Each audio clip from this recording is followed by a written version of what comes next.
इस वीडियो का टॉपिक है मेमोरी और स्टोरेज के बीच अंतर, difference between memory and storage. तो क्या आपको पता है कि मेमोरी और स्टोरेज के बीच क्या अंतर होता है? अगर आपको नहीं पता है तो आइए जानते हैं, points by points, one by one समझते हैं कि इनमें क्या अंतर होता है। तो मेमोरी और स्टोरेज के बारे में जानने से पहले मैं आपको एक चीज थोड़ा क्लियर कर दूं। यहाँ पे मेमोरी का मतलब होता है प्राइमरी मेमोरी यानी कि रोम, रैम और कैचे, और स्टोरेज का यहाँ पे मतलब है hard disk drive, DVD drive, CD drive, pen drive, magnetic tape, floppy. तो वो हमारी सारी स्टोरेज कहलाती है, जिनको हम सेकेंडरी स्टोरेज डिवाइस भी बोलते हैं या ऑक्सिलरी स्टोरेज डिवाइस भी बोलते हैं। तो इन दोनों में अंतर क्या है? तो पहला जो पॉइंट है वो है मेमोरी एक इलेक्ट्रॉनिक घटक यानी कि एक कंपोनेंट है जो डाटा और सूचनाओं को स्थायी यानी कि टेम्परेरी स्टोर करती है। तो टेम्परेरी स्टोर कैसे करती है? हम बात कर रहे हैं यहाँ पर रैम की। तो जब ऑपरेटिंग सिस्टम बूट होता है या कोई एप्लीकेशन आप ओपन करते हैं सिस्टम में, तो वो ऑपरेटिंग सिस्टम और एप्लीकेशन ओपन होते हैं रैम में, वो रैम का यूज करते हैं। और अगर हम स्टोरेज की बात करें तो स्टोरेज एक फिजिकल डिवाइस है जो स्थायी यानी कि परमानेंट डाटा को स्टोर करती है। जब आप हार्ड डिस्क में कोई ऑपरेटिंग सिस्टम इंस्टॉल करते हैं या कोई एप्लीकेशन इंस्टॉल करते हैं तो वो आपको वहीं मिलता है। जब भी आप उसका यूज करना चाहें आप कर सकते हैं, या आपने कोई फाइल सेव की है तो वो डाटा आपको वहीं मिलता है, चाहे लाइट जाए उससे कोई फर्क नहीं पड़ता।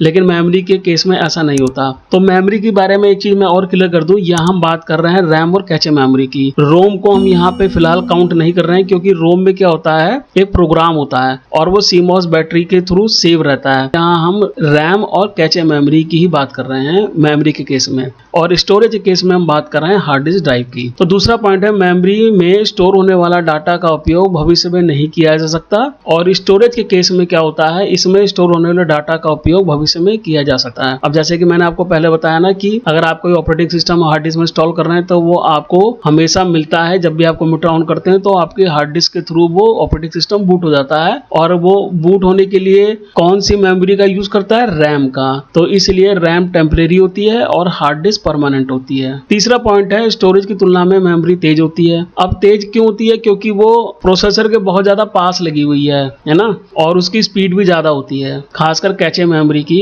और कैचे मेमोरी को लगाने का एक मोटिव और होता है कि वो प्रोसेसर और रैम की स्पीड के डिफरेंस को कम कर सके, क्योंकि जनरली माइक्रो प्रोसेसर की स्पीड रैम से ज्यादा होती है। कैचे मेमोरी स्टैटिक मेमोरी होती है, इसलिए इसकी स्पीड बहुत अधिक होती है। और अगर हम स्टोरेज की बात करें तो ये मेमोरी की तुलना में धीमी होती है, और हार्ड ड्राइव डाटा केबल के थ्रू कनेक्ट होती है। उसके बाद पॉइंट नंबर 4 है, ये डाटा और सूचना को तुरंत एक्सेस करती है। और अगर हम स्टोरेज के केस में बात करें तो ये डाटा और सूचनाओं को तुरंत एक्सेस नहीं करती, इसे डाटा और सूचनाओं को एक्सेस करने में समय लगता है। तो जैसे कि मैंने आपको बताया ना, जो मेमोरी होती है वो मदरबोर्ड पे लगी हुई है और उसकी स्पीड भी ज्यादा होती है, उसमें कैचे मेमोरी भी लगी होती है। कैचे मेमोरी स्टोरेज में भी लगी होती है, लेकिन होता क्या है कि मेमोरी जो होती है उसकी स्पीड ज्यादा होती है, क्योंकि वो एकदम प्रोसेसर के पास है। और हार्ड ड्राइव क्या है, वो डाटा केबल के थ्रू कनेक्ट होती है। तो यहाँ पे थोड़ा बहुत डिफरेंस आ जाता है। पांचवा पॉइंट है, ये मेमोरी मॉड्यूल में स्थापित स्टेबलिश कई चिपों का एक समूह या ग्रुप होता है। तो जो हमारी मेमोरी मॉड्यूल होती है, आपने देखा होगा रैम में कई चिपें लगी होती हैं, तो वो चिप ऑफ ग्रुप्स है।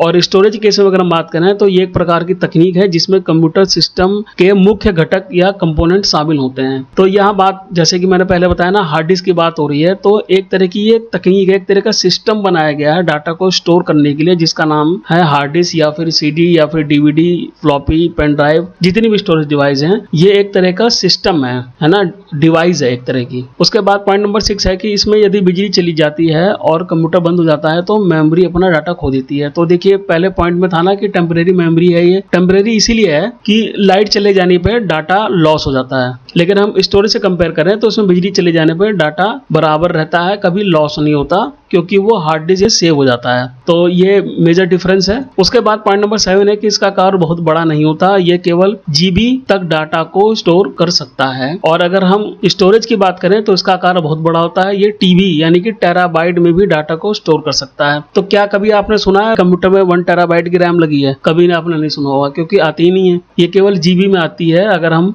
जनरली कंप्यूटर की जो पीसी होते हैं उनकी बात कर रहे हैं। तो पीसी में ज़्यादातर जीबी में यानी कि गीगाबाइट में बात होती है अगर हम मेमोरी के केस में बात करते हैं। और हार्ड डिस्क आपने टेराबाइट में सुनी होगी, है ना, 4 टेराबाइट इसमें हार्ड ड्राइव लगी है या 8 टेराबाइट की है। तो 20 टेराबाइट तक की हार्ड डिस्क भी मार्केट में है और भविष्य में और भी आगे इसका साइज बढ़ता चला जाएगा। तो कहने का मतलब ये है कि जो मेमोरी होती है उसका आकार छोटा होता है और स्टोरेज का आकार बड़ा होता है। पॉइंट नंबर 8 है, इसमें डेटा को थोड़े समय के लिए स्टोर किया जाता है। और स्टोरेज के केस में अगर हम देखें तो इसमें डाटा को लंबे समय के लिए स्टोर किया जाता है। तो थोड़े समय के लिए स्टोर क्यों होता है? जब तक हम काम कर रहे हैं तब तक तो वो हमारे सामने डाटा रहता है ना। जैसे हम कंप्यूटर को शट डाउन कर देते हैं वो वहां से वॉश हो जाता है। और स्टोरेज में लंबे समय तक रखा जा सकता है, अगर जैसे साल 2 साल 5 साल 10 साल तक आप उसको रख सकते हैं, संभाल के रख पाए तो। उसमें कुछ कंडीशंस होती हैं तो वो चीज अलग है, लेकिन आप उसमें ज्यादा लंबे समय तक डाटा को स्टोर कर सकते हैं। तो ये कंपैरिजन है मेमोरी और स्टोरेज का, ये अंतर है। तो गाइस मुझे उम्मीद है आपको ये मेरा वीडियो काम का लगा होगा। अगर आपको ये मेरा वीडियो काम का लगा है तो उसको लाइक और शेयर कर सकते हैं। अब आपसे अगली वीडियो मुलाकात होगी। Thank you for watching my video.